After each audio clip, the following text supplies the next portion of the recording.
Este material contém depoimentos de empreendedores de marketing de rede bem-sucedidos. Segundo eles, este negócio tem um grande potencial e pode auxiliá-lo a alcançar o sucesso. Mas ser bem-sucedido significa muito mais do que simplesmente acreditar em garantias. Dependerá do seu trabalho individual e em equipe, da sua dedicação, compromisso e esforço pessoal. Nós temos um carinho extraordinário por eles, uma admiração muito grande por eles, e nós queríamos que vocês os conhecessem melhor através de um seminário, agora que eles chegaram ao nível de platinos rubis. Então, nos ajudem a receber esse casal maravilhoso de Brasília, Felipe e Sofia Cardelino. Que responsabilidade, né? Vocês já pensaram? A gente ser prima não quer dizer nada, viu, gente? Porque eles são inteligentíssimos, fantásticos, grandes oradores, mas nós estamos estreando, não somos nem palestrante, hein? Somos estreantes de palestrante, né? Então, eu sou a Sofia, e aqui está Felipe, meu marido, e a gente também faz o negócio juntinho, viu, Cristina? A gente trabalha sempre muito juntinho também. Bom. Dia e noite.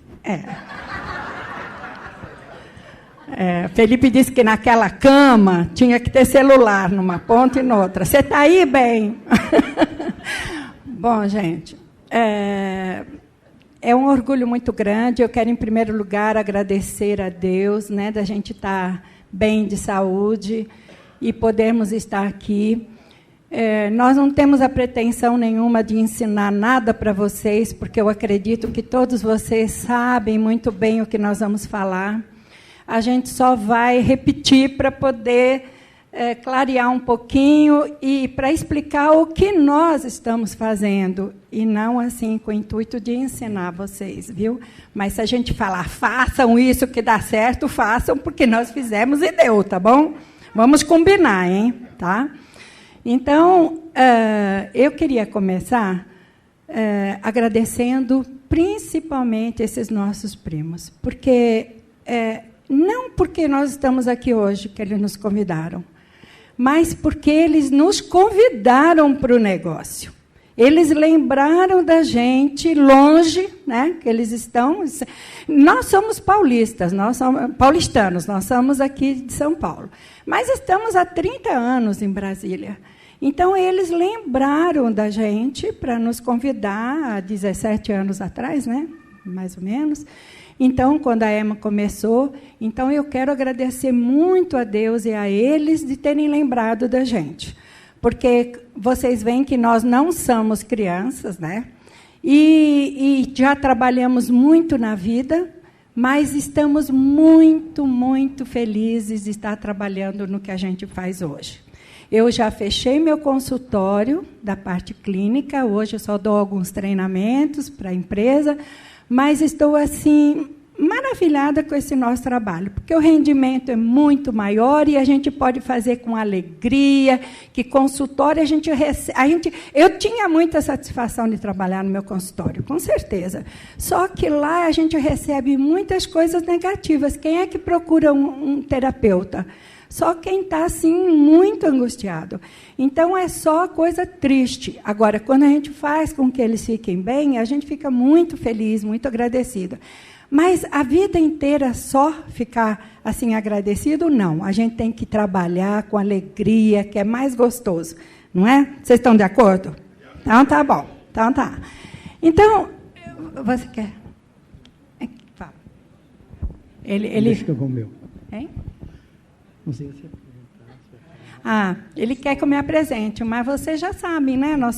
Eu sou psicóloga, trabalho assim, em empresas, dando treinamento.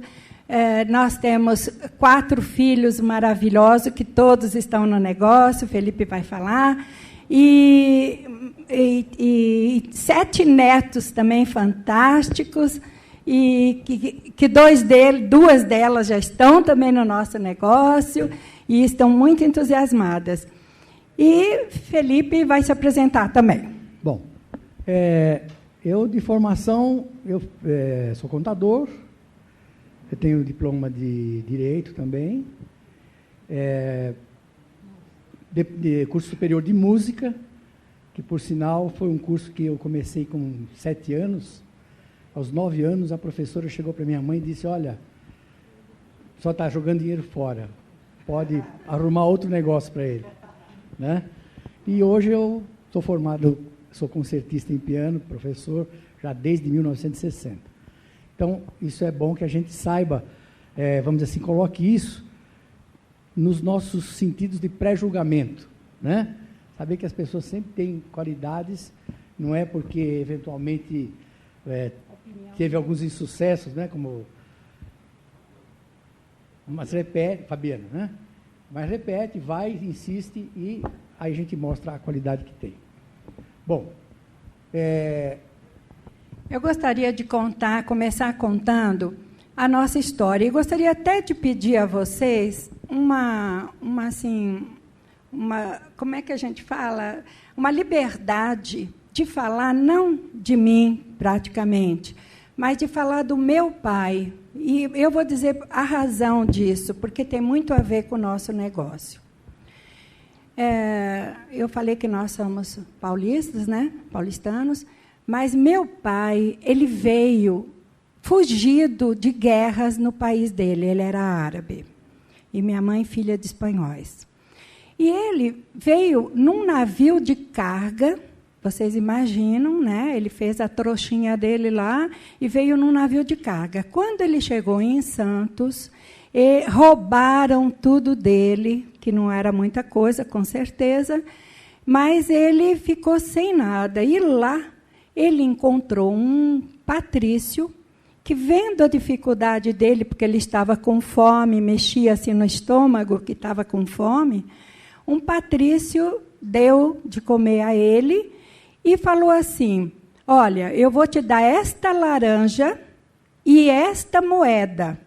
E você, com esta laranja e esta moeda, vai vender esse saco de laranjas aqui.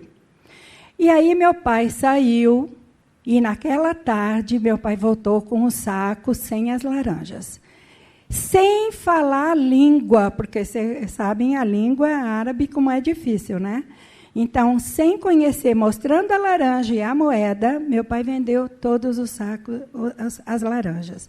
Com isso, o meu pai ganhou uns trocados, pôde se alimentar melhor, comprar alguma coisa e morar num quartinho lá junto com esse amigo. E aí ele foi crescendo. Nós não temos hoje muito tempo para falar muita coisa, mas eu vou tentar resumir. Ele passou a vender de fazenda em fazenda no interior desse São Paulo. E ele contava que tinha uma correia, ele tinha mesmo o ombro um pouco mais baixo, porque ele tinha uma correia que atravessava, onde ele segurava a mala, né, para ajudar a segurar a mala, e que punha meias, gravatas, roupa, calça, e ia vender nas fazendas para os colonos. E ele disse que enfrentava o capataz, que às vezes eram pessoas grandes, fortes, assim, olhando bem sério para ele, né? E ele morria de medo, sem saber falar direito. Então, ele dava um parzinho de meia para o capataz, para deixar ele poder vender para os colonos. E assim ele foi desenvolvendo o trabalho dele, aprendendo a falar, aprendendo a lidar com as pessoas. Ele aprendeu através da própria experiência e da própria necessidade, que com certeza foi um fator muito grande, né? Mas que ele tinha um processo de determinação, que eu acho isso fantástico. E aí ele conseguiu, para encurtar um pouco a história, ele conseguiu ser um grande corretor de imóveis em São Paulo, aqui, comprou 6 casas que nos deixou e só assinando o nome dele. Então, eu acho assim, no nosso negócio, muitas pessoas têm assim, muita preocupação, não sei vender, não sei fazer. Então, eu acho que esse exemplo de vida dele foi uma coisa assim, bastante forte, né? Uma coisa que mostra, poxa, não saber falar e conseguir fazer, nós que sabemos falar, né? Nós que temos uma vida mais confortável, com certeza, por que nós não fazemos, né? Então, acho que esse exemplo foi muito forte dentro da gente, né? E eu cresci assim. Minha mãe costurava para fora, era uma artista, porque a gente pedia para ela cortava com a tesoura, sem desenhar, um camelo ou um cachorrinho, o bichinho que você pedisse. Então, ela tinha essa habilidade, né? Então, por essa habilidade dela, passou para mim essa veia, e eu consegui fazer um curso de Belas Artes em São Paulo. E depois, porque naquela época a gente não precisava, Escola Superior de Belas Artes não precisava ter o curso completo, básico, né, como as faculdades. Você podia só fazer um exame, um teste, e você já entrava. E aí, durante, então, o meu curso de ginásio, né, eu conheci o Felipe. Eu estudava na 2ª série e o Felipe na 4ª série. Então, ele vai continuar. Está ótimo.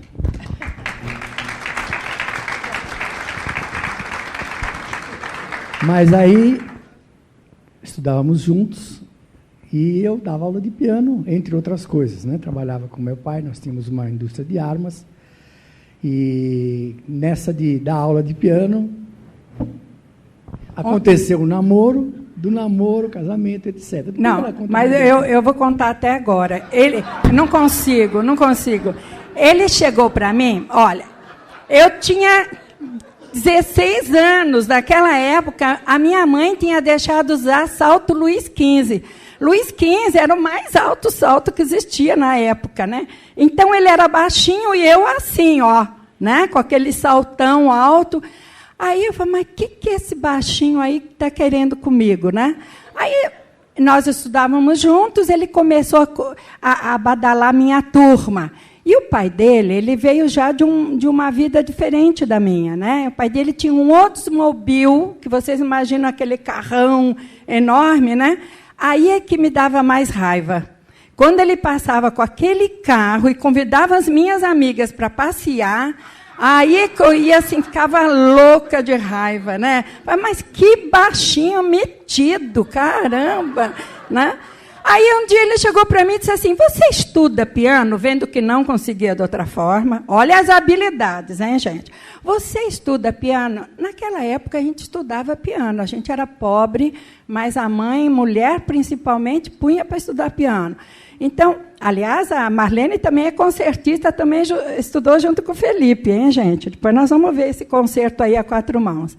Aí eu falei, estudo. Ele falou, então quero ir na tua casa ver. Eu falei, pode ir. Aí ele foi. Quando eu toquei, o que vocês pensam que ele fez? O que vocês acham? Elogiou, deu os parabéns, né? Ele falou assim, horrível, não consigo nem ouvir, que coisa pavorosa. Que professora é essa que está te dando aula? Não, pode deixar que eu vou te dar aula. Até hoje ele está me ensinando, viu, gente? Pois lógico que ela fantasiou um pouco, né? Por exemplo, esse negócio de baixinho, para um salto de 20 centímetros, a gente chamava de baixinho, né? Mas é isso. Bom, a gente vai ter que falar rapidamente, então, já falei que eu trabalhava com meu pai, uma indústria de armas, né? Que mais tarde fechou, e aí eu montei uma fabriqueta de acessório para automóvel. A gente chamava de bagagito, um painel que a gente colocava atrás do Fusca para tapar aquele buraco que tem, né? E fizemos. Aí, nessa época, inclusive, alguém já despontou como uma grande vendedora, porque eu fazia e ela vendia. Eu estava grávida, que a vida de casado, começo de casado, não era fácil. Aquele Fusquinha que ele tinha, ele vendeu para comprar uma casinha muito simples e fomos morar naquela casa sem vidro, sem trinco na porta, mas estava maravilhosa, né? Aí, quando começou essa fabriqueta, o que a gente fazia?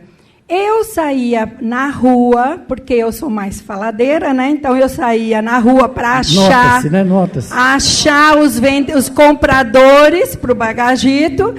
E, olha, gente, eu corri um perigo danado. Na Avenida Rio Branco, né, que só tem aquelas casas. Hoje eu não sei como é que é, né? Mas naquela época era terrível. Mas eu chegava com firmeza e falava, o senhor quer ou não quer comprar os bagagitos? Tem desta cor, dessa? Aí, olha, eu levava de noite, quando chegava no final da tarde, levava os pedidos para ele, e Felipe cortava o curvinho, já estava tudo programado Trabalho lá. por minha conta. E aí eu sentava e fazia as tomadinhas, sabe? Porque aquilo tem alto-falante, né? E tem que ter eletricidade, né? Então eu com parafusinho sentada e ia fazendo aquele negocinho. Acabamento. É. Bom, dessa fabriqueta, nós fizemos uma lojinha no Cambuci, uma dureza, porque o dinheiro faltava demais. Então, nós morávamos no Parque da Moca. Não é? De lá até essa lojinha dava, acho que, uns 8 quilômetros ou mais. Muitas vezes eu fui a pé porque não tinha dinheiro para o ônibus. Mas estava lá firme, né? Dessa lojinha, passei por uma oficina de automóveis, na época um DKW. Alguém lembra? Né? Não, né? Então, nessa oficina, aprendi mais algumas coisas, trabalhei mais algum tempo, mas efetivamente não dava para a gente, vamos dizer assim, resolver a vida, pelo menos financeiramente. Nessa oportunidade, inclusive, meus pais ficavam chateados, porque estavam na oficina, porque isso, porque aquilo. Não é sempre aquela preocupação de o trabalho não está à nossa altura, né? Que muita gente... Estavam bem naquela ocasião, sem dúvida.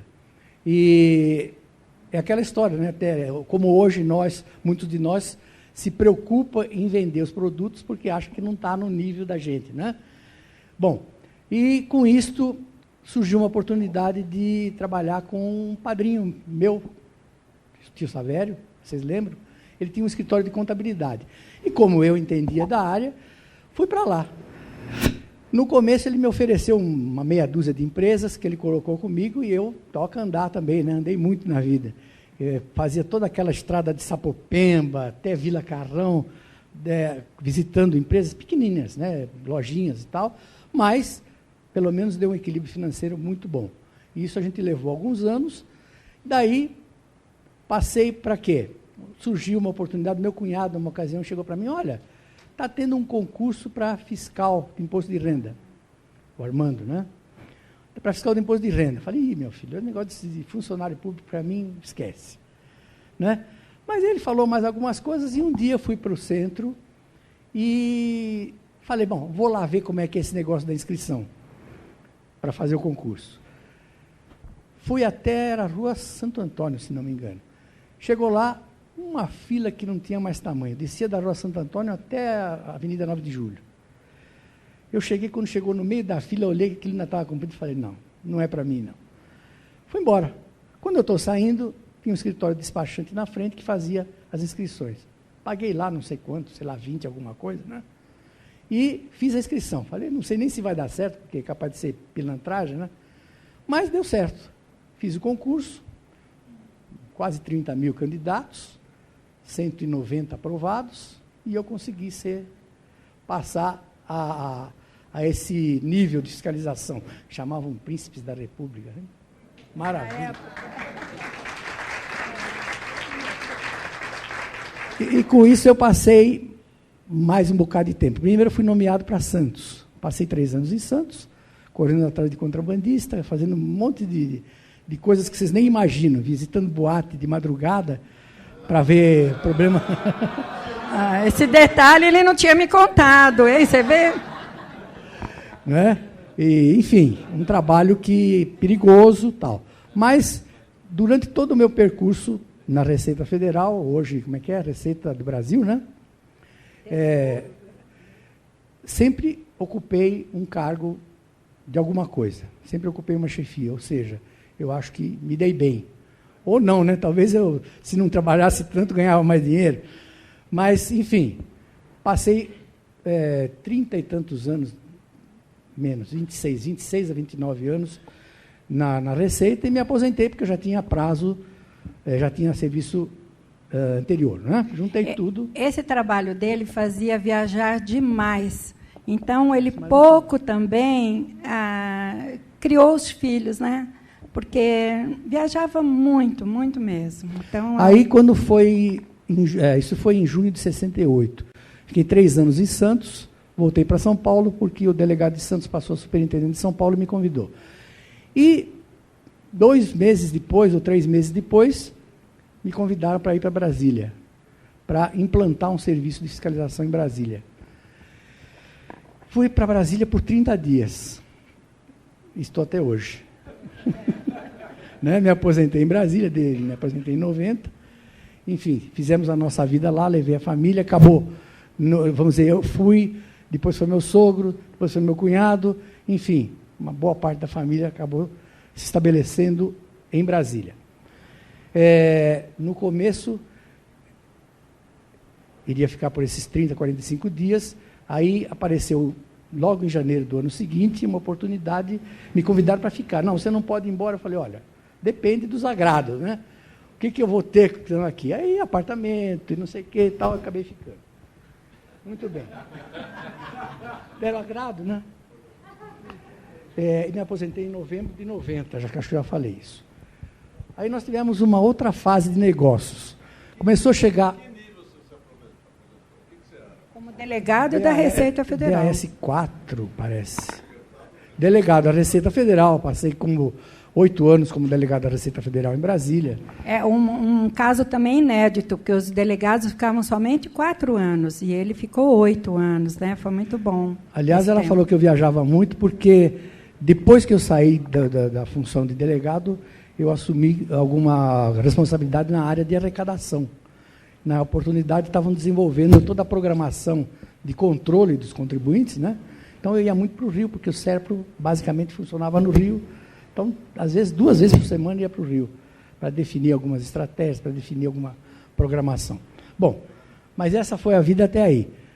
Começou a chegar ao fim, vamos ter a previsão de aposentadoria, os filhos já crescendo, precisando de alguma atividade, e, de repente, surgiu a ideia de a gente fabricar massas, né? Macarrão e coisa do tipo. E a gente começou em casa, né? Um quartinho que tinha lá, falamos, vamos usar esse quarto para isso. E começamos, desenvolvemos, chegamos a ter 4 estabelecimentos e quase 150 funcionários, que foi um trabalho terrível. E a vida foi assim. Os filhos trabalharam com a gente até a gente resolver realmente encerrar essa atividade, porque começou a não dar aquele lucro, aquele retorno que a gente imaginava, né? E, então, resolvemos encerrar as atividades. Isso em 93. Ficamos 10 anos com essa atividade. Esses 10 anos custam algumas pendências até hoje, né? Vou te contar, é bom abrir, é muito gostoso, era uma casa muito, muito famosa, nós tínhamos filas praticamente todo final de semana, mas foi bom enquanto durou. Os artistas frequentavam, era uma tratoria bem simples, mas era assim, muito gostosa. Eu fazia comida, então tudo que eu sempre fiz com muito amor. Eu sempre me dediquei demais. Para mim, o ser humano, eu tenho assim o maior respeito. Então, o que eu tenho que fazer para o outro, eu sempre lembro de fazer o melhor que eu posso. Então, isso é uma característica minha, e do Felipe também. Então, a gente tratava o pessoal no restaurante assim com muito carinho, e por isso esse restaurante teve assim muito sucesso. A comida era muito boa, porque eu usava de produtos de muito boa qualidade, e a gente dava aquela atenção. A Shirley e o Alfredo, não sei se vocês se lembram, que também trabalha bastante com a Emory, eles também nos ajudavam, como todos os nossos filhos que ficavam no caixa. Então, Malu Mader ia, Fafá de Belém, políticos famosos. Então, era assim, uma casa muito alegre. O Felipe tocava órgão, porque tínhamos um órgão de 3 teclados. E aí, Felipe ficava... Não, está aqui. Nós tínhamos nas 4 casas Numa tinha um piano, na outra tinha o órgão, na outra também tinha um piano. Uma delas era só uma rotisserie, né? Quer dizer, então era só mais entrega. Então eu ficava tocando numa, passava para outra. Eu revezava com os nossos contratados de música. O pessoal comia e não saía, porque o Felipe toca bem, né? Vocês já pensaram? Não tinha mesa, tinha fila de espera e não tinha mesa, porque ninguém ia embora. Adoravam ouvir o Felipe tocar, né? Então, essa época foi uma época que a gente pensou, a gente começou esse trabalho para ajudar os filhos. Mas, no fim, eles trabalharam, a gente trabalhou, mas é uma vida muito sofrida, é um trabalho muito árduo. A gente levantava às 5 da manhã para ir comprar verdura. Felipe tocando, a gente dormia 2 da manhã. Então, não tinha o físico que aguentasse, né? Era um trabalho assim, realmente muito árduo. E aí os contratempos todos, né? Na fase Collor, por exemplo, que o homem tirou dinheiro de todo mundo, né? E a freguesia foi lá para baixo. Aí depois veio o Sarney, né? Tabelamentos e coisas assim. Então você, para poder aumentar alguns trocados numa pizza, tinha que fazer um nome, quer dizer, em vez de portuguesa, passava a ser lusitana. Geisel. Eu, na época do Geisel, eu era delegado. Eu pegava as declarações desses presidentes. Foram 3 presidentes que passaram. O Geisel, aquele do Cavaleiro, como é que é? O Figueiredo, o Figueiredo. Bom, enfim. Tem muitas histórias aí. Muitas histórias nesse sentido. E o que eu estava falando que eu perdi o raciocínio? Bom, como é que a gente descobriu a Amway, Felipe? Então, nessa época, o Henrique já fez uma referência, né? Isso acho que foi mais ou menos agosto de 91, se não me engano. O Henrique passou lá, tenho que apresentar alguma coisa para vocês, tal, não sei o quê. Vamos embora. Reunimos toda a família lá e alguns de fora, né? E como ele falou, papel na parede, um monte de xerox, de xerox, né? Em inglês, e ele explicando os cálculos. E nesse negócio, tanto, vamos dizer assim, principalmente quem apresenta deve ser confiável, né? Logicamente, a empresa, quando a gente apresenta o negócio, a gente diz, confiabilidade, empresa e quem te convidou. E nesse negócio, quem convidou foi Henrique. Será que era confiável ou não? O que vocês acham? Altamente querido por nós, né? Bom, então, nem queríamos saber o que era. Onde é que a gente assina, Henrique? Lógico, né? Porque se ele trouxesse alguma coisa, só poderia ser uma coisa boa, né? Com certeza. Aí ele apresentou e entrou a família inteira, né? Nós, os filhos todos, e daí começamos. Aliás, não começamos. Como tudo, a gente ficou lá, olha, o negócio é ótimo, tal, mas ficou lá meio adormecido. Aí, uns 6 meses depois, eu acredito, o Henrique liga, o que está acontecendo? E aí? Você não entendeu o negócio? Está precisando de alguma explicação, alguma coisa? Bom, aí nós começamos a fazer, comecei a avaliar, eu mexo muito com cálculo, me dou bem, a Sofia é muito conversadora, né? Então, o que acontecia? Adoro conversar. A gente começou a convidar as pessoas e vocês imaginam a nossa casa lá com 15, 30 pessoas em casa, a gente apresentando o negócio. E sabe como é que funcionava? Sabe quanto tempo a gente levava para fazer uma apresentação? 4 horas, 3 horas, né? Era eu falava uma parte, falava dos cálculos, das formas, e ela, então, convencendo, motivando o pessoal. E, normalmente, assinava muita gente. Muita vocês terem uma ideia, gente. Passaram por nossa rede, nesse tempo todo, mais de 2.000 pessoas, talvez quase 3.000. Teve uma noite que nós pedimos ao nosso filho, Felipe Wagner, para ir para São Paulo pegar as pastas, porque não tinha mais pasta para poder colocar as pessoas no negócio. Pegou um ônibus, veio a São Paulo, pegou as pastas, voltou no dia seguinte, foi assim, para a gente poder atender o pessoal que estava querendo se cadastrar, né? Bom.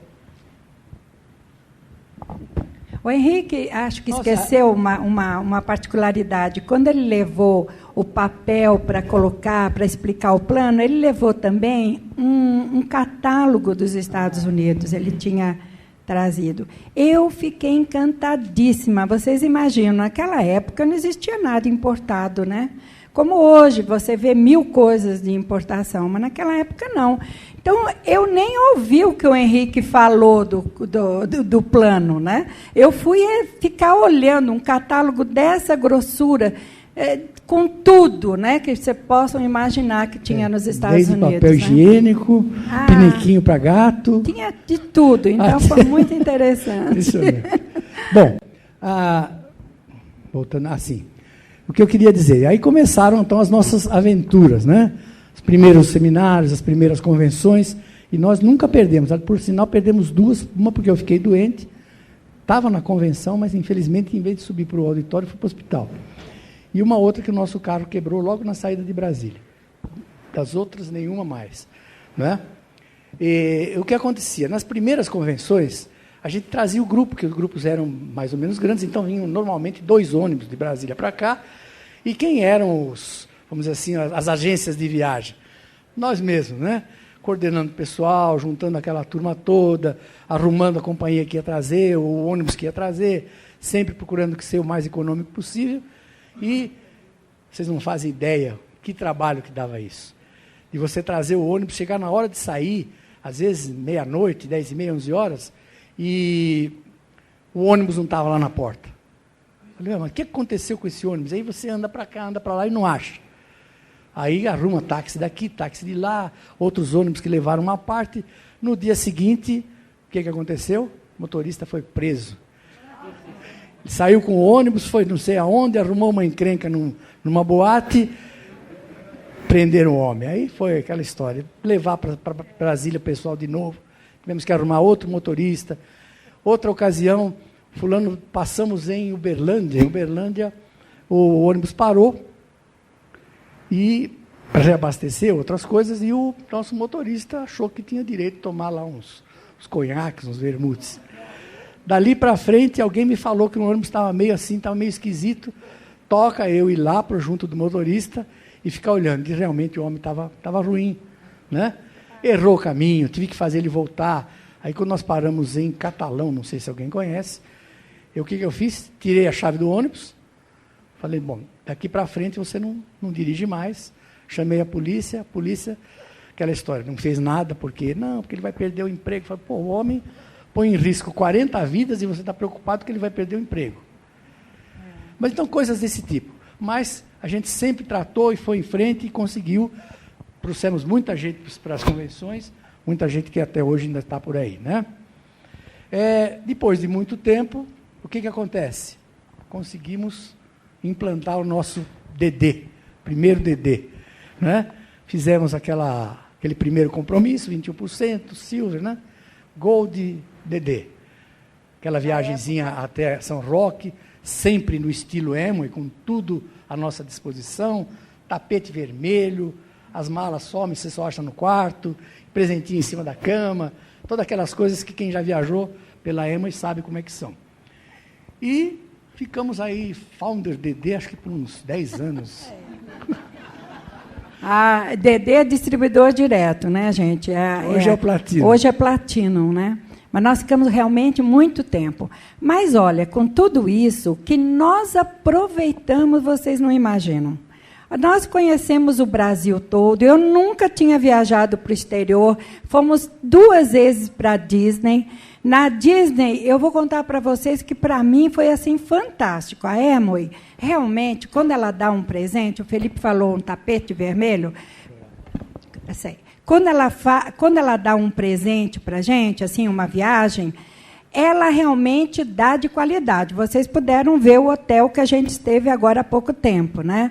Então, para a Disney, além de eles darem os bilhetes para a gente ir em todos os parques, quem foi, estão aqui de prova, que eu não estou falando mentira, né?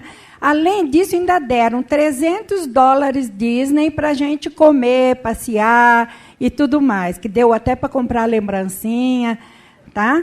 Então, e dão também os cartões com os nomes dos nossos downlines para a gente poder escrever e mandar de lá e as etiquetas todas. não é? E isso é tão gostoso, um downline da gente receber um cartão, né? Dizendo, olha, lembrei de você lá, foi fantástico isso. Então, o que nós pudemos, o que nós aproveitamos nesse tempo foi realmente maravilhoso. A gente só pode agradecer mesmo essa empresa. Inclusive, pelo Brasil, a gente fez Open por todo esse Brasil, né? Desde Uberlândia, Uberaba, Ribeirão Preto, Araguari, lá para o norte e nordeste, Fortaleza, enfim, viajamos um bocado para apresentar o nosso plano para o pessoal, né? Então, nós iniciamos em muitos locais. E, depois dessas aventuras de ônibus, nós começamos a ir mais de carro, porque a gente já começava a vir uns dias antes, né? Para aproveitar o nosso diamante, conversar, bater um papo, e ficávamos mais tempo. Então, a gente vinha de carro. Aí que era bom, né? Porque a gente vinha, Brasília aqui, eu não corro, então dá uma média de 15 horas, a gente sempre resolvia parar, normalmente em Ribeirão Preto. Então a gente aproveitava, né, assim, tal, não sei o quê, tinha um Pinguim, depois do Pinguim tem um motelzinho ali do lado, a gente passava a noite... Passa a pernoitar, né, gente? A gente não é de ferro, tem que dormir, né? Quer dizer, dormir, tá bom, tá. De repente até dava um sono depois, né? Mas é isso. Conseguimos, então a Sofia já se adiantou um pouco, nós conseguimos vários seminários de liderança, de comercialização, então aproveitamos bastante. A Emo realmente nos premiou, eu acho que a gente até mereceu, né? Porque senão não conseguia, mas todas elas dignas de elogio, então, inclusive um agradecimento nosso à Emo por tudo que ela fez nesse caminho todo. E agora nós esperamos mais, não é? Nós chegamos a Rubi, vocês estão reparando no meu modelito? Vocês acham que eu ia vir toda de vermelho? Não, gente, Rubi já passou. Ele está aqui dentro, já meio escondido. A roupa é meio verde, eu não sei se vocês estão reparando. A gente tem que ter visão, gente. Ó. Visão, 2010. Vocês sabem que desses seminários todos nós perdemos um que eu gostaria muito, né? Que é um seminário de liderança em Cancún. Muito bom, muito gostoso, preparado, tudo. Sabe o que aconteceu? Alguém saiu de casa voando pela escada. A empregada disse, Dona Sofia, não tem ovos para fazer o almoço que a senhora pediu, omelete. Eu falei, então tá, eu vou voando na quitanda, e quitanda lá é coisa de ovos, não é como em Minas, né, gente? Não é biscoito. Aí corri, quando eu estava, peguei a chave e R$10, e corri a escada abaixo, né? Só que eu não corri, eu falei, vou voando, cuidado com o que vocês falam, hein, gente? E fui voando literalmente. Fiquei estatelada lá no chão, teve que vir ambulância. Mas por que o Felipe lembrou disso? Porque a Amway fez o seguinte, nós perdemos, eu chorava, porque eu com esse corpício não estava muito afim de entrar na água, no mar, me exibir, nem nada. Mas ele adora mar, né? Aí eu chorava por eu ter atrapalhado a nossa viagem, né? Mas vocês sabem o que a Amway fez, gente? Nos deu uma outra viagem, né? Quer dizer, nós não perdemos o prêmio. E aí eles disseram, escolham. E aí eu quis para Nova York, que eu não conhecia, né? Aí, numa dessas viagens também, antes, né, desses prêmios, eu falei para vocês, não tinha coisas importadas aqui, né? Antes dela falar, eu quero dizer para vocês uma coisa, que a Amway realmente paga tudo, né? Vocês viram até os dólares para você fazer um lanche. A única coisa que ela não paga é a taxa das compras. Então, aí nessa viagem, né, lá em Miami, Flórida, aqueles supermercados imensos que eu nunca tinha visto, eu ficava encantada. E tinha um carrinho à minha disposição e eu pegava as coisas e ia colocando. O Felipe ia pagar em cartão e eu não estava nem ligando, né? Aí eu ia pondo. Aí o meu genro, o Alfredo, tinha ido também, ele estava com uma Kombi, um carro van, né? Aí ele levava os pacotes, a gente pagava, ele levava os pacotes já para o aeroporto, que a gente já estava indo embora. Aí, uma hora eu falei, não, Alfredo, eu tenho que voltar para o mercado. Ele falou, por quê? Porque eu tenho que trocar uma calça do Felipe que não serviu. Aí, Alfredo ficou lá me esperando no supermercado e eu nada de sair. Esse supermercado é que tem de tudo, né? Que vocês imaginem, sabe? É um desses imensos. Que tem. Aí, eu passando pela frente do Walmart, eu acho que era o Walmart mesmo, né? Eu passando pela frente, o Alfredo, já trocou a calça? Eu ainda não, mas o carro já estava assim outra vez, né? Aí, eu sei que ele fez, acho que umas 4 viagens, né? Para poder carregar não só as minhas, mas as coisas da Sheila. Então, essas viagens são inesquecíveis, né, gente? Porque a gente gosta, né? Compra, mas depois para pagar, e aí? Mas aí é o que eu falo. Essa é a mulher fantástica. Por quê? Porque a gente, trabalhando, ganhando os prêmios, a gente não ganha só prêmio de viagem, gente, a gente ganha dinheiro. Então, o ano passado, nós ganhamos, retrasado, né? Nós ganhamos 100 e poucos mil, né? Aí a gente pagou os cartões, pagou tudo, aí já esquecemos, então agora eu quero outras viagens, entenderam? Pagou as multas do carro. As multas do meu carro. Então, agora eu quero outras viagens. Se vender o carro, não paga multa. Para poder... Por isso que eu trabalho muito, gente. Eu trabalho também. Eu compro, mas trabalho, entendeu?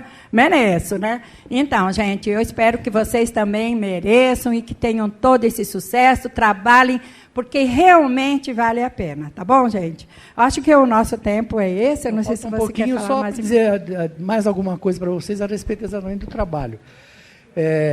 Não, mas isso eu vou falar na segunda parte.